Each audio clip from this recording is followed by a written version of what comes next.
Welcome back to Make It Simple TV. I am Heather Porter. I am one of your co-hosts. Now, Make It Simple TV is our show, Autopilot Your Business. It's where Andrew and I bring in our inner circle of experts from all over the world to share some amazing expert advice and life and business lessons. So, of course, I can't do this alone. I have my co-host, Andrew McCauley. How are you, Andrew?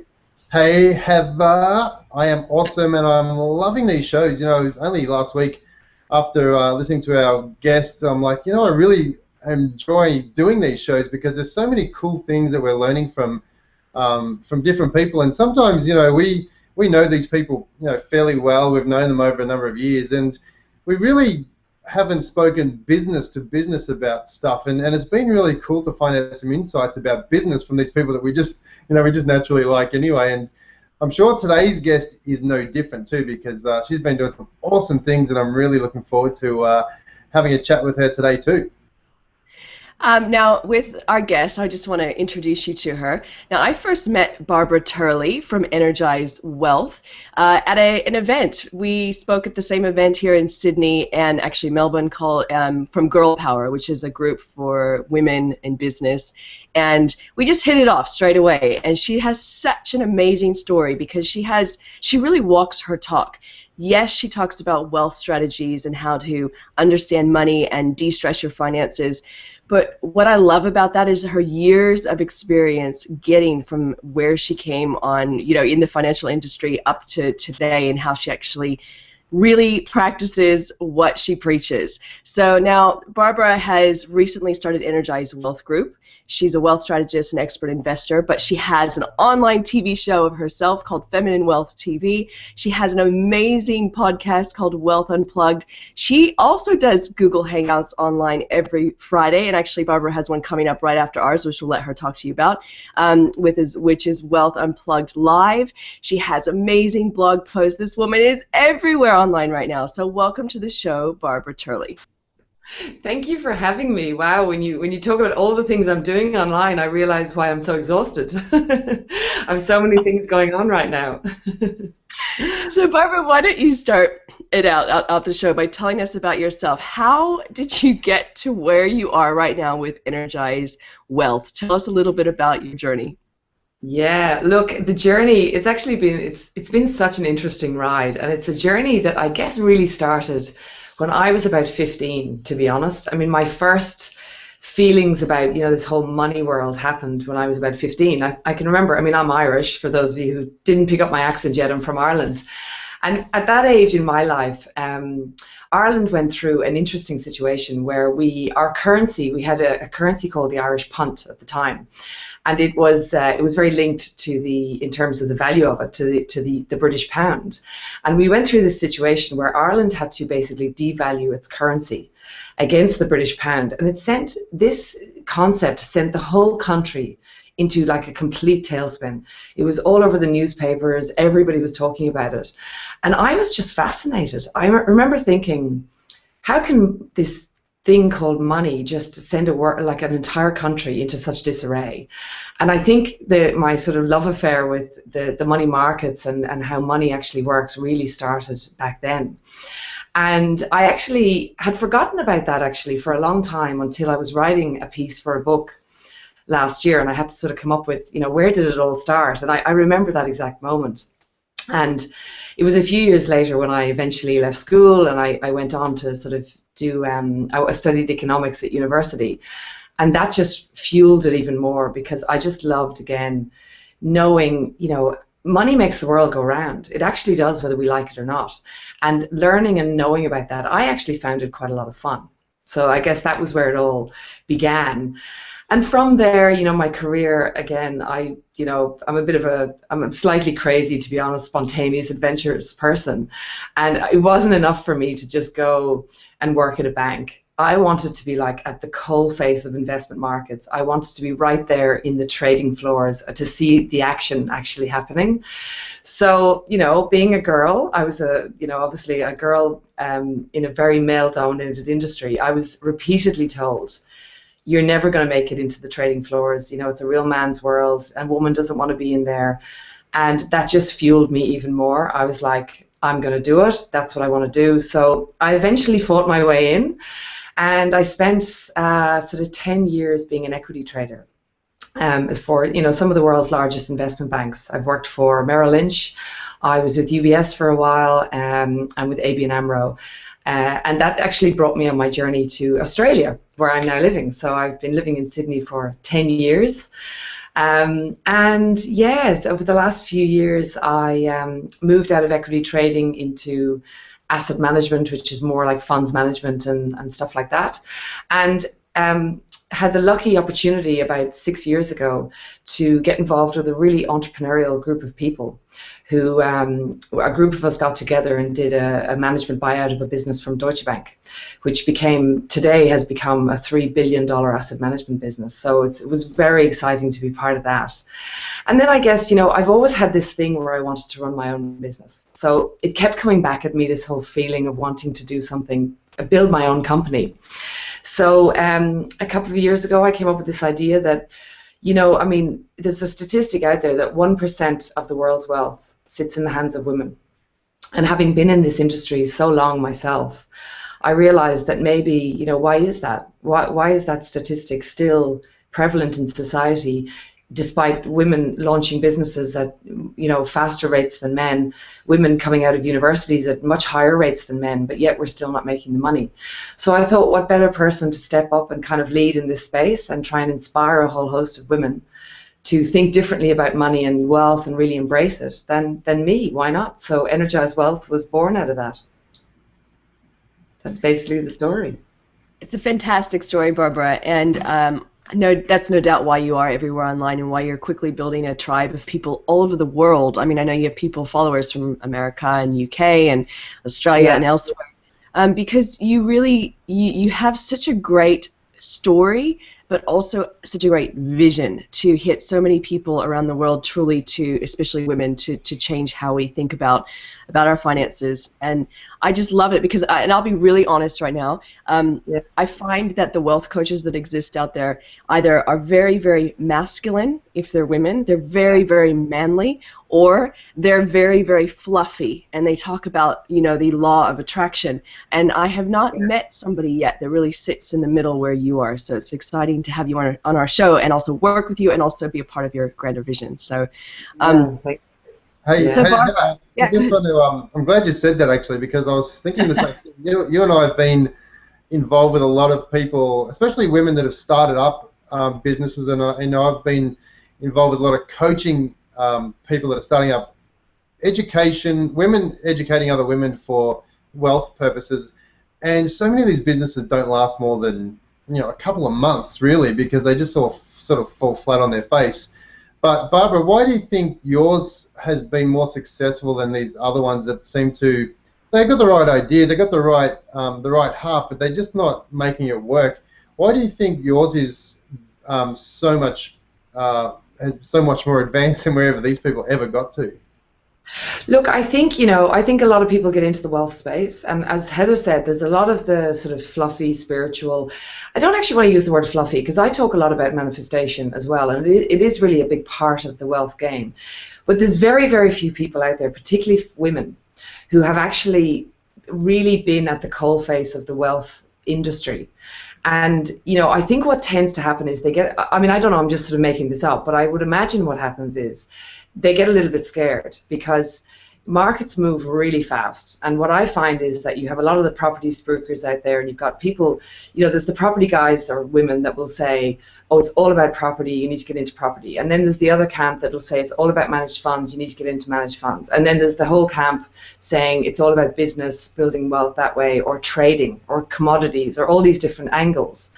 And then what happens is the markets start to get a bit crazy, and their theory goes out the window because the markets might turn against them, and all of a sudden they're talking about stuff and they're getting into an area where they're a bit out of their depth and they don't know what to say next. And I would say that you run for the hills, because I always say to people as well, it's all well and good to talk, but when it comes to putting your money where your mouth is, it's very, very difficult. So I think, I've had experience of, like I said, I've been trading for 10 years. I trade my own money. I'm already an investor, and I've been through many, many cycles. 2008, the financial crisis was hellish, absolutely hellish. But in that year, I mean, I made the biggest investment decision of my entire life, and I bought into an investment management business when everybody was running for the hills and there was blood on the streets. But I knew that, like, at that point, the risk reward was definitely in my favor. And it's about what I'm really passionate about is trying to teach women how to understand probabilities and understand, how do I look at an investment from just looking at the numbers and the probabilities and the risk rather than all the hype and what people are telling you and what the newspapers are saying. Because, you can just forget it. You could make good investments without ever reading the newspaper, to be honest. So I think that's the difference. It's great advice, because it's, do your due diligence on whoever you're going to get you to help you in that space. And I think, every industry probably has the same. We have the same in our industry. There's people out there who say, oh, you should only do PPC ads. There's people out there who say you should only do Facebook marketing. There's other people who say, oh, don't worry about any of that. Go and get into affiliate programs and all that sort of stuff. So it's like anything. You've got to know what you're getting into, or who you're getting to bed with, so to speak, when you're employing people to do that. And I guess that's part of what we do too. We're in the trenches building this stuff with people, with real people all the time. We're not up on stage like a lot of these speakers who are claiming to tell you how to do it but have really no idea, because the market changes just like the money markets change. This industry changes too. So I certainly know what you're saying, and it's great advice to sort of go and look at who you're employing when you go and get help, whether it's marketing or money. Why do you think I employed you guys? Because, I see the same, you have the umbrella of the whole thing. And, another thing I would say just on that, I think as well, a lot of speakers out there, and I've seen them, you can see and you can tell that they have drank the Kool-Aid from, the Robert Kiyosaki's of the world and all these people who are amazing, by the way. That's not discounting what they do, but some people go to the seminars and they get all the information and then think, oh God, I can go out and teach this by just replicating what they've heard. And, I just think, you need to have actually done it. Yeah, you want someone who's done it. Good words of advice, Barbara, and definitely ones that I absolutely believe in myself. So now tell me, right now, with all the things that you have going on in your life, what is one tool or resource that you absolutely cannot live without?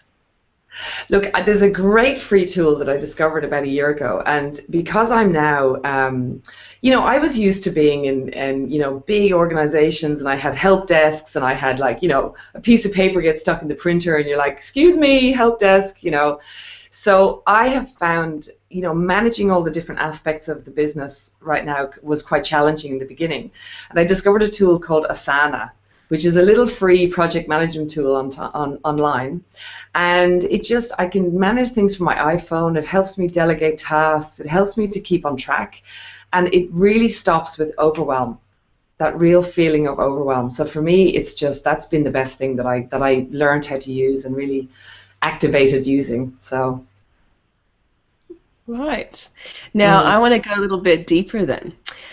So talk to us about 3 simple tips that anyone who's watching or listening to this can take away in their life or business based on your background and your expertise that you can offer up to us right now. Yeah. Okay, so the first one I would say is that a lot of people, the first thing I would say is there's 3 ways to make money. You can make money, your business can make money, and your money can make money. And most people spend their entire lives, including a lot of business owners, never getting off the first one. They spend their whole lives working for money. And what I would say is you got to think really strategically and go, how am I going to move up the levels? How am I going to go from me physically working for money to my business being a true asset that actually makes money outside of me? And then how am I going to get my money, so all that excess money I'm making, how do I make sure that my money makes money?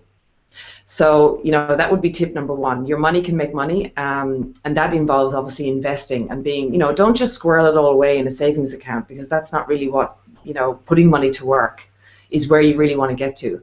And the end result of that is that money's working for you and not the other way around, which is financial freedom, to be honest. My second tip would be, don't confuse a rich lifestyle with true wealth. So, so many people, they look at their neighbors next door And that, it's the keeping up with the Joneses effect. And I'll give you a clue: the Joneses are broke. They're not worth keeping up with. They might be driving the beautiful Range Rover, they might have the fabulous house, but behind all that is probably a mountain of debt, a mountain of stress, and a mountain of anxiety. So if you're feeling like, we all want to keep up appearances and stuff, but you know what? If you want to be truly wealthy, you just put all your money to work as quickly as you can. And in time, you will have all that stuff without stress and anxiety. And it's worth taking. What I would say actually is we're all looking for instant gratification. And, by taking 2 or 3 years of, just head down, keeping strategically on track, in a few years' time, you can be a millionaire, and you can be just, getting rid of all that stress and anxiety.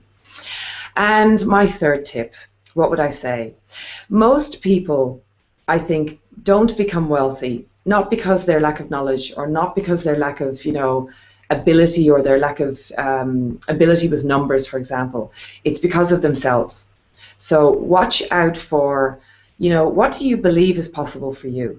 What do you believe about what you deserve to make, or what someone like you can make, or someone with your background? So we all have these beliefs that really block us in life, and it's really important to just look at that and listen to your internal self-talk. When you say to yourself, I'll give you an example actually. I met this gorgeous girl recently, and I was coaching her, and I said to her, how does it make you feel when I say to you, you have a vision that is so strong and so amazing that you could be a multi-millionaire and change the world? And she burst into tears, and she just felt so undeserving of that particular, even though she has the ability to create that, but she doesn't believe that she deserves it. So that will always block her in her path. So I would really urge you to think about those things and ask yourself what might be blocking you internally, emotionally. So those would be my 3 tips. Great tips, Barbara. Thank you. Hey, I've got a question for you. You are doing a lot of things, as you said at the top of the show. You're doing podcasts and TV shows, and you're speaking and all that sort of stuff.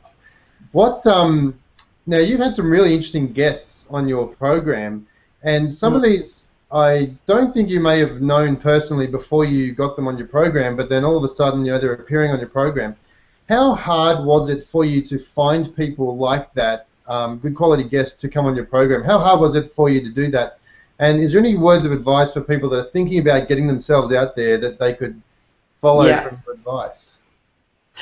Yeah, okay. So I would say, like when I started the show, I naturally gravitated to people I kind of knew, and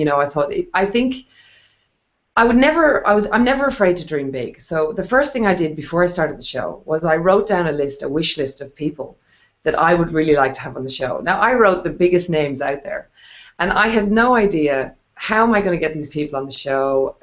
What are they going to think? Are they going to say yes? I didn't even think about that. I just thought, no, these are the names that I really want on the show. And then the next thing I did was I thought, well, if I'm going to get big names on my show, I need to make sure that the show works, and I need to get the formula right, and I need to kind of get a few shows up. So I went, and approached people I knew, so amazing women out there who I already know, who are doing amazing things with business, and I got them on the show first. And, some of them are friends of mine, so they really helped me to get the show going.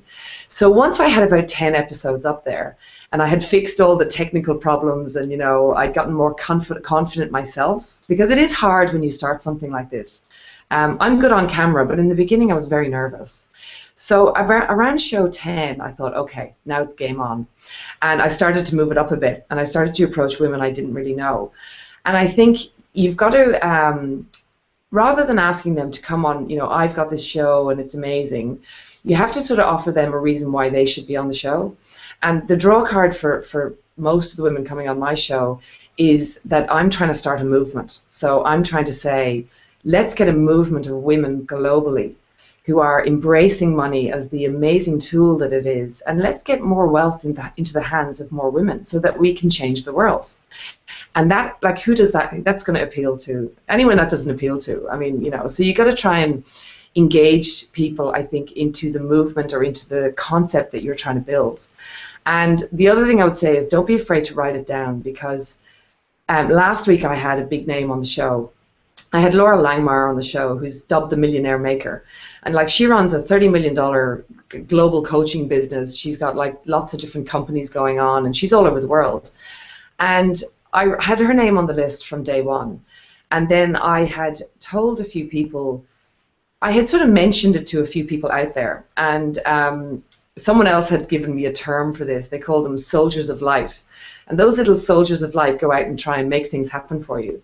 So there's one thing to kind of write something down and try and manifest it, but you also need to take action. So you need to start talking to people about your visions and your goals and what you want to achieve, and then allow the universe to kind of conspire to make it happen. So I think, yeah, that's what I would say. Just don't be afraid to dream big. Nice. Now, in your life, all of our lives can get tough at times to time, especially for leaders or in business. For you personally, what's been your mantra or your quote or the thing that you live by to drive you forward when those moments get darker for you? You know, my mum used to always say to me, and I have to credit my mum with this, she brought me up with the mantra. She used to always say to me, feel the fear and do it anyway. And I just remember her saying that my whole life. And she would say it like a really empowering way. And that really has been my mantra all along. You know, there's always fear. In anything in life, when you're breaking out of comfort zones and moving into new things, of course you feel fearful. You know, and fear is there to tell you potentially that there's danger ahead. Yes, so you must listen to the fear. You shouldn't just push it away. You have to feel it, and you have to embrace the fear and ask yourself, is it actually warning me of something dangerous, or is it just telling me that a big moment is about to come up in my life and I need to step up? So I would just say, you know, feel the fear and then just go for it and just do it anyway, and allow the fear to kind of harness it as an energy to push you forward. So, you know, even in my darkest moments, it has helped me to sort of rise above, particularly things like overwhelm. You know, we all suffer from overwhelm, particularly in business, and you just have to kind of get that strength up and go, you know, solid, I'm going to go for it, you know, and move through things. Love it. Cool. I love it. Hey, what would you like to be known for? Yeah, that's an interesting question, actually. Look, I've always wanted to be known as a leader. I've always wanted to be someone who changed lives, or who was a real thought leader. And, you know, in my previous roles, you know, my first role, I definitely wasn't in that position. I mean, I was in trading floors, and you're sort of a cog in a wheel. Mm-hmm. And it's hard to kind of rise above in that environment. And then, you know, I stepped into the asset management world, and I got to feel a little bit for that, being a thought leader, when I stepped into that kind of world, because I started speaking. Actually, that was the first time I started speaking to large groups of people and kind of inspiring. I was dealing with financial advisors and people who run pension funds and stuff like that, and you're sort of inspiring them to think differently. And that really lit me up. I just loved doing that. And I guess that was another driver to me wanting to do this work I'm doing now. I just want to create sort of, you know, show people the path, take people on the journey, and lead people into something. So just to be a leader, I guess. Nice. Go ahead. Random question for Barbara. Barbara, you've been living in Australia now for 10 years or so.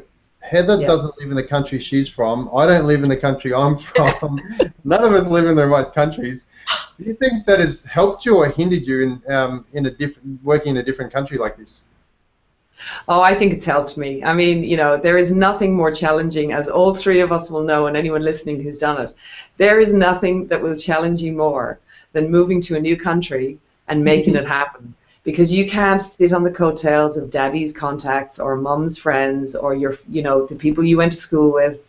You arrive in a new country, and it's, you know, you are laid bare, and you have to make new connections, and you really have to create your own path and your own success. And it really, I think I never felt more successful than I did after I, you know, came to Australia, and I made so many things happen for myself. And nobody could sort of say, oh, well, that was because she knew such and such, or she went to school with someone, or, you know. So I think it's a challenging thing to do, and it's definitely rewarding.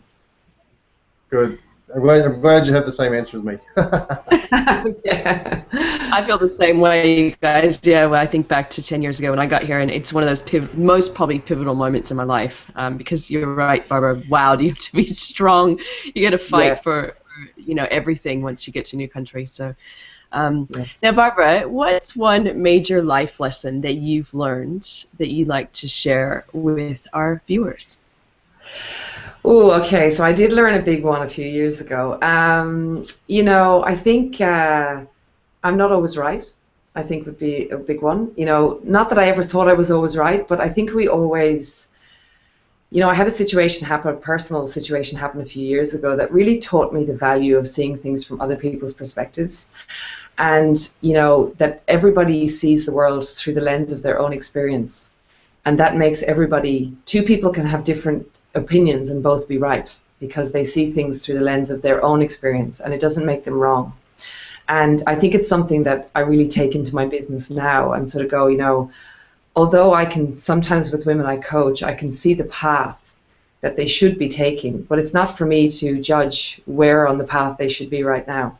You have to meet everyone where they're at right now and try to see things the way they're seeing it, rather than push your own opinion on them. And I think, I learned that a painful way, and but it was a rewarding lesson for me to learn. So.